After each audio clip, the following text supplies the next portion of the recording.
Hola a todos, ¿qué tal? Bienvenidos a un vídeo más, espero que estéis muy bien. Los que sigáis un poquito los vídeos que voy subiendo al canal, habréis visto que hace no mucho subí un vídeo sobre la psicopatía, que entraría dentro de lo que es la tríada oscura de la personalidad. Me gustaría centrarme en este vídeo a hablar de otro de los trastornos que entrarían dentro de la tríada oscura, que sería el trastorno narcisista de la personalidad.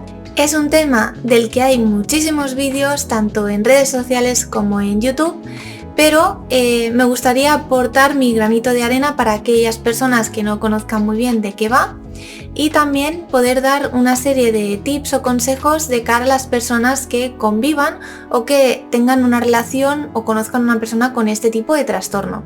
Así que sin más dilación vamos allá con el vídeo y espero que os resulte interesante.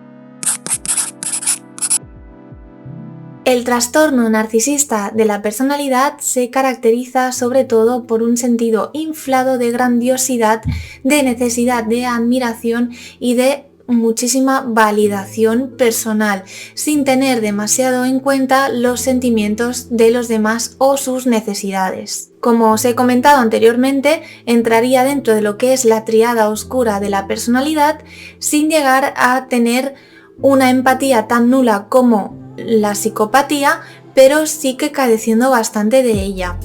En general hay diversos factores que pueden desencadenar a desarrollar este tipo de trastorno de la personalidad y entre ellos existen los biológicos, evidentemente, pero también hay una gran importancia del entorno y cómo influye en la conducta humana para acabar desarrollando este tipo de personalidad. Los factores biológicos más importantes serían la genética por un lado, ya que estudios han demostrado que muchos de los trastornos de personalidad son hereditarios o hay una predisposición genética a desarrollar este tipo de trastornos como pueden ser el trastorno narcisista de la personalidad.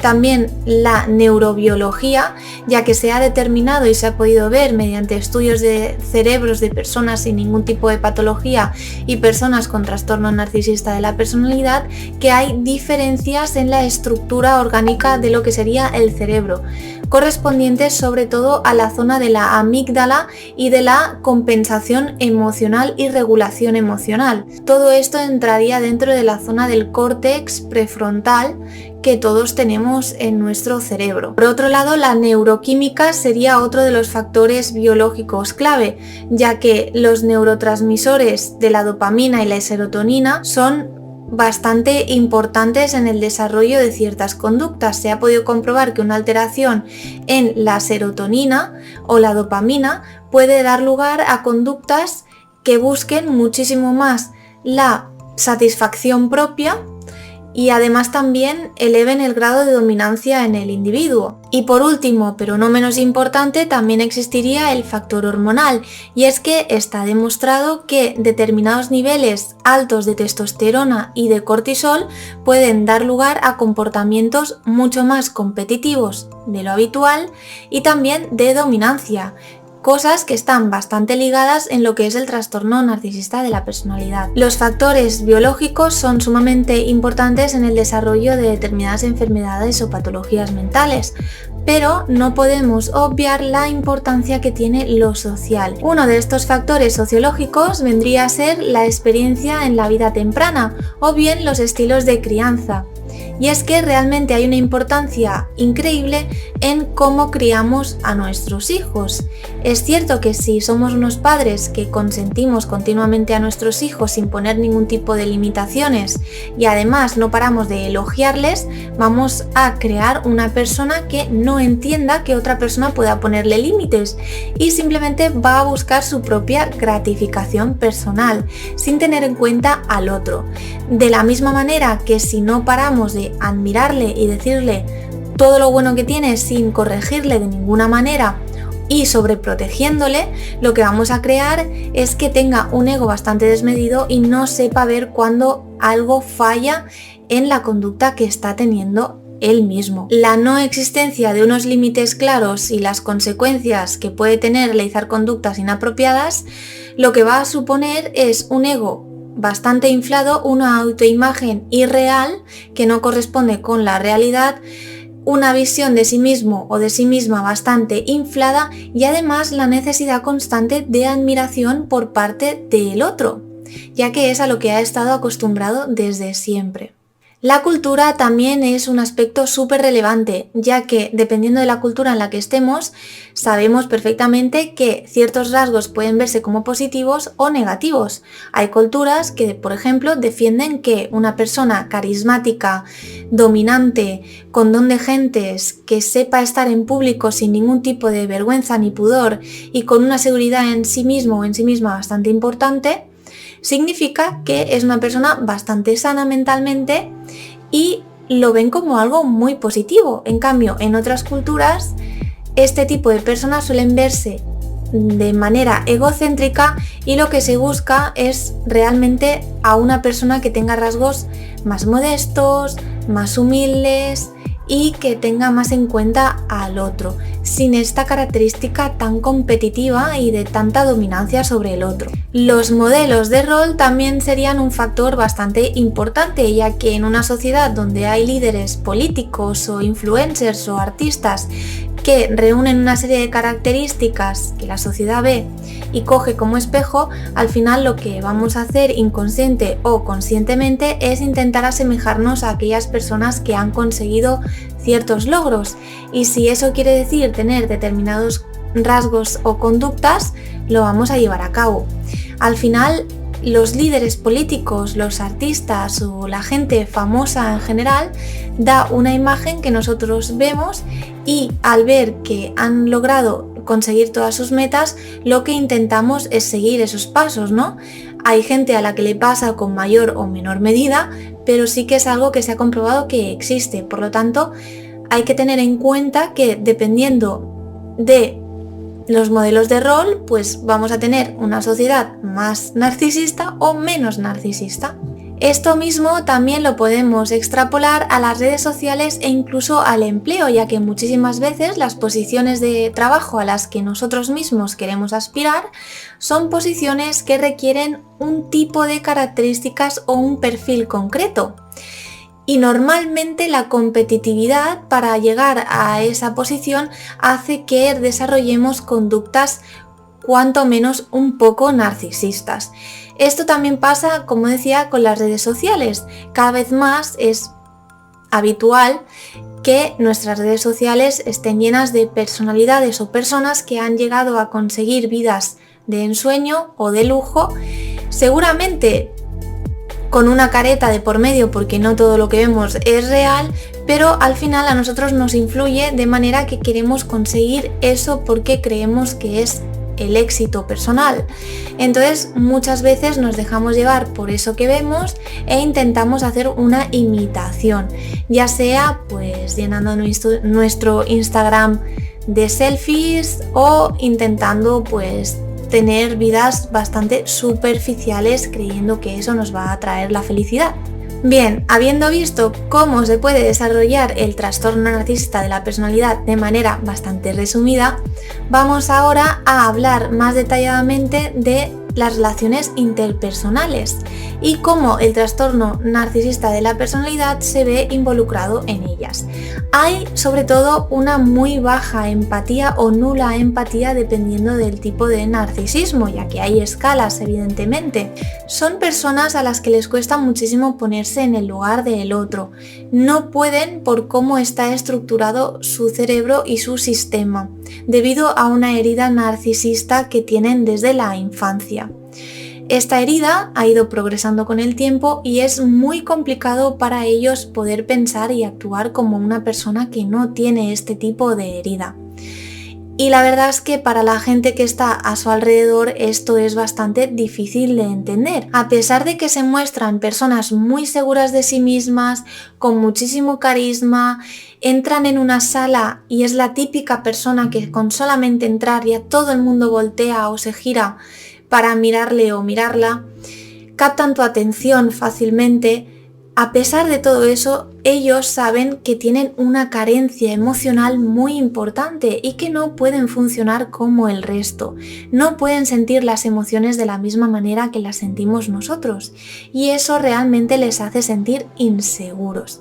Tanto es así que lo único que buscan desesperadamente es la admiración y de ahí a su grado tan elevado de competitividad. No pueden ver que hay otra persona a su alrededor que está consiguiendo lo que él o ella no pueden conseguir y su afán es simplemente superarse no a ellos mismos, sino a las personas que tienen a su alrededor para demostrarse una y otra vez que están por encima y seguir con su ego tan inflado. El problema de esto muchas veces y sobre todo en las relaciones amorosas es que la otra persona siempre tiene la sensación de no ser suficiente o no estar haciendo lo suficiente para que esa persona se sienta bien, porque por lo general siempre necesitan más y más y más y más y más, y por mucho que tú des, siempre van a necesitar una dosis extra, y esto es un desgaste bastante importante, tanto en la persona que convive con el narcisista o la narcisista como en la relación. Otra cosa bastante común en este tipo de personalidad es la manipulación, y es que realmente los trastornos narcisistas de la personalidad se caracterizan también por ver al otro como un objeto de deseo y que a su vez ese objeto está ahí para complacerle siempre. Lo que hablábamos antes de la recompensa. Ellos buscan constantemente esa recompensa, por lo tanto no dudan en utilizar a quien sea para conseguir sus objetivos. Y esto también es un problema muy grave en las relaciones de pareja, sobre todo, ya que este tipo de personas son capaces de mentir, de llorar, de actuar, de hacer dramas increíbles que parecen totalmente reales y agravar una situación, hacer de un granito de arena una montaña para conseguir lo que quieren.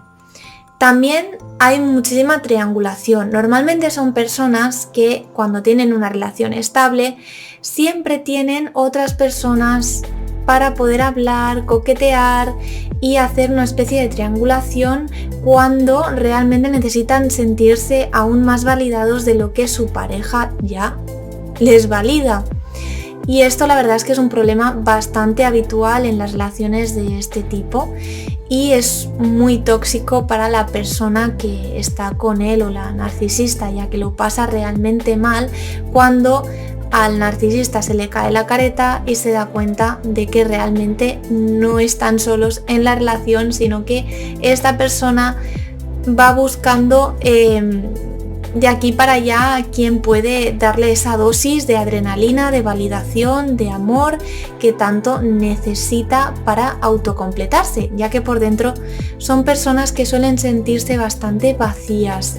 Hay un constante vacío en ellas y son personas que por sí mismas no pueden sentirse completas, estables, felices y sin necesidad de un tercero que les valide y les admire constantemente. Además de todo esto, no soportan las críticas, tienen una intolerancia muy grande contra las críticas y les supone una frustración increíble que alguien les dé una crítica negativa.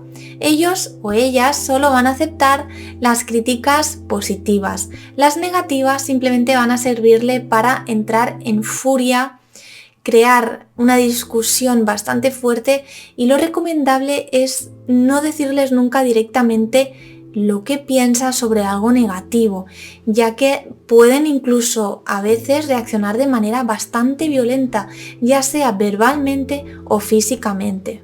En las relaciones de pareja se suele ver sobre todo una gran discrepancia entre lo que da una persona con una conducta o unas características dentro de lo normal y una persona con rasgos narcisistas, ya que hay una falta de reciprocidad.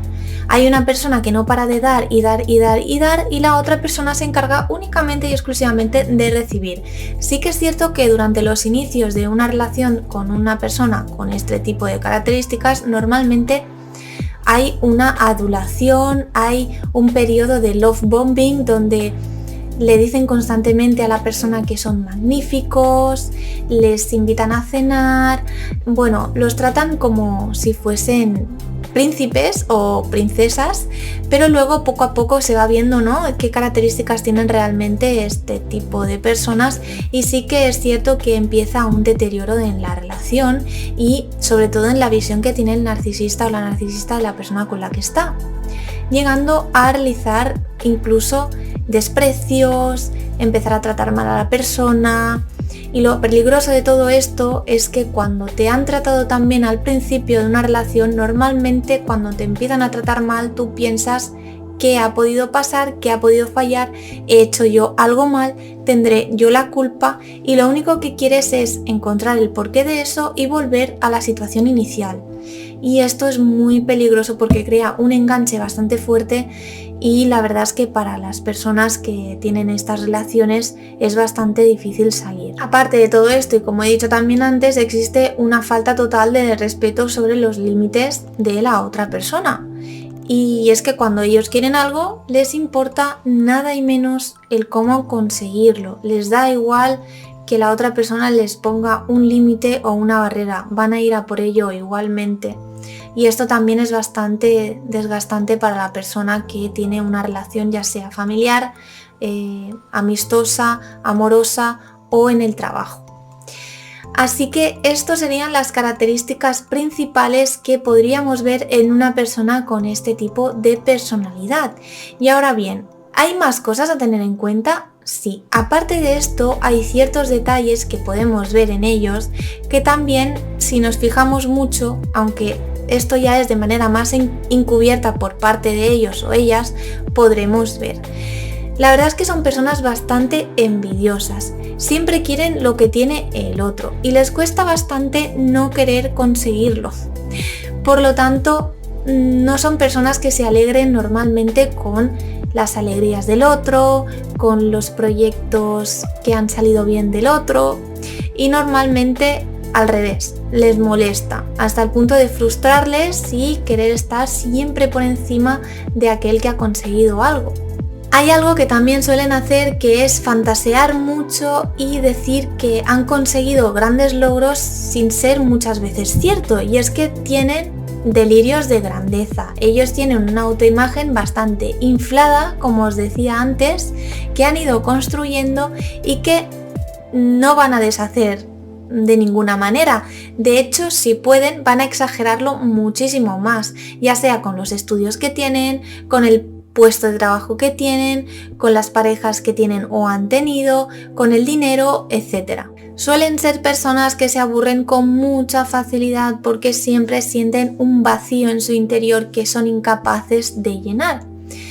Piensan que lo externo va a llenarles y no paran de buscar actividades diferentes, proyectos distintos, relaciones distintas para intentar llenar ese vacío emocional, sin darse cuenta que simplemente no funciona, porque eso lo que va a hacer es que constantemente repitan el mismo patrón, relación tras relación, trabajo tras trabajo, objetivo tras objetivo, y nunca van a sentirse del todo llenos con nada de lo que consigan. Debido precisamente a esta sensación de vacío que tienen constantemente, son personas propensas a desarrollar conductas incluso delictivas, siendo frecuente el consumo de drogas, de alcohol, actos riesgosos para su salud y bienestar y para el de los otros, buscando una adrenalina constante para sentir algo, ya que hay una planicie bastante característica en sus emociones. Son personas muy egocéntricas, pero no siempre van a mostrarse así. Va a depender del contexto en el que se encuentren y lo que quieran conseguir. Pueden llegar a mostrarse como las personas más bondadosas y humildes del mundo, siendo realmente todo lo contrario. Tienen caretas, saben actuar bastante bien porque desde pequeños, al no sentir lo mismo que los otros, no han podido hacer otra cosa más que imitar las conductas, aprenderlas y actuarlas para conseguir aquello que querían. Esto lo tienen bastante arraigado y aprendido desde la infancia, por lo que muchas veces es complicado detectar este tipo de personalidades. Y sabiendo todo esto, y si ahora mismo detectamos que quizá en nuestra vida hay una persona con estas características, ¿qué podemos hacer para estar nosotros lo mejor posible y no sufrir tanto las consecuencias de rodearnos de personas con estos rasgos. Pues bien, hay una serie de cosas que podemos hacer. La primera y la más importante es mantener la calma. Con este tipo de personalidades, alterarnos es lo menos aconsejable, ya que muchas veces lo que buscan precisamente es nuestra reacción emocional negativa.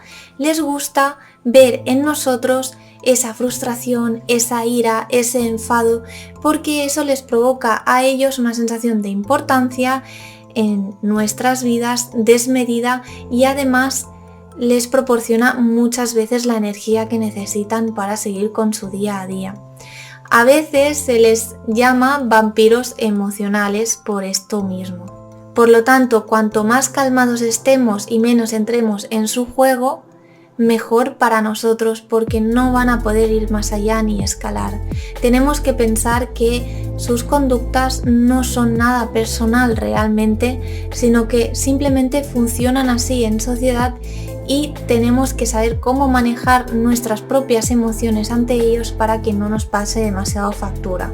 Pese a que no puedan llegar a entenderlo, debemos marcar unos límites claros y no dejar que nos manipulen para bajar estos límites o estas barreras. Esto es algo bastante complicado cuando hay sentimientos de por medio, pero siempre tenemos que ser conscientes de que en nosotros existen unos límites y que nadie los puede sobrepasar. Para evitar reacciones violentas, cuando queremos hablar de estos límites o de nuestra preocupación o nuestros sentimientos, lo que podemos hacer es, en vez de señalar con el dedo y decir tú siempre haces esto o tú siempre haces lo otro, lo que podemos hacer es me siento de esta manera, hoy me he sentido así con esta conducta, para que así se sientan lo menos atacados posibles, que no crean que es una crítica negativa de su personalidad o de su forma de ser, y entonces se pueda realizar una comunicación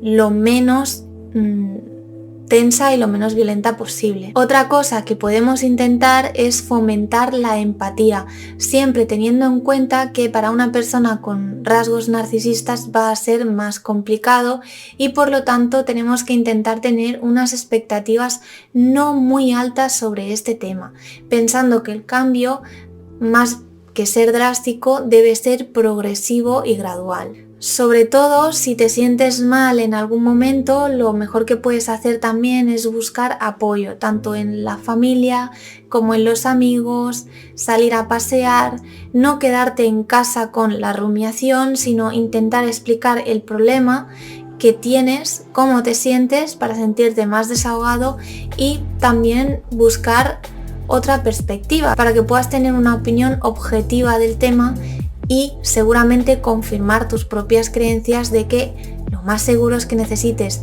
terapia o tú mismo o tú misma o con tu pareja. ¿Y por qué digo lo de considerar la terapia?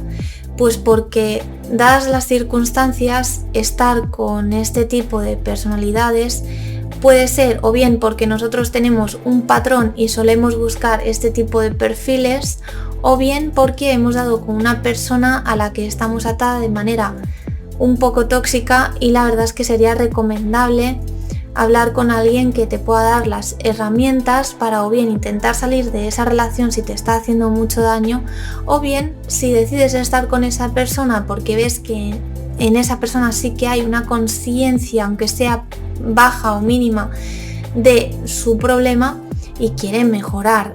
Y una pregunta bastante frecuente es si este tipo de personalidades pueden ir a terapia y pueden mejorar con el tiempo. La respuesta es sí. Siempre va a depender, eso sí, del nivel de narcisismo que tenga la persona y también de la conciencia que tenga de aquellos fallos que tiene, evidentemente. Una persona que considera que no tiene ningún tipo de fallo difícilmente va a acudir a terapia o a expresar que necesita modificar conductas. Esto lo vemos con las personalidades psicopáticas, como ya lo comenté en el anterior vídeo que subí. Pero en ellos sí que existe la posibilidad de hacer terapia y pueden haber cambios. Otra cosa es el motivo por los cuales vayan a terapia, que normalmente suele ser para conseguir objetivos o metas referentes pues a mantener la pareja que quieren mantener u otro tipo de cosas. Este es un tema del que realmente podría estar hablando horas porque es como una muñeca rusa, destapas y salen un montón de cosas a tener en cuenta, es complejo en sí lo que es el trastorno y es súper interesante. Os animo a los que no estéis suscritos a que os suscribáis y toquéis la campanita para que YouTube os avise cuando suba nuevo vídeo. Sin más dilación, muchas gracias de nuevo por verme y ahora sí nos vemos en el siguiente vídeo. ¡Chao!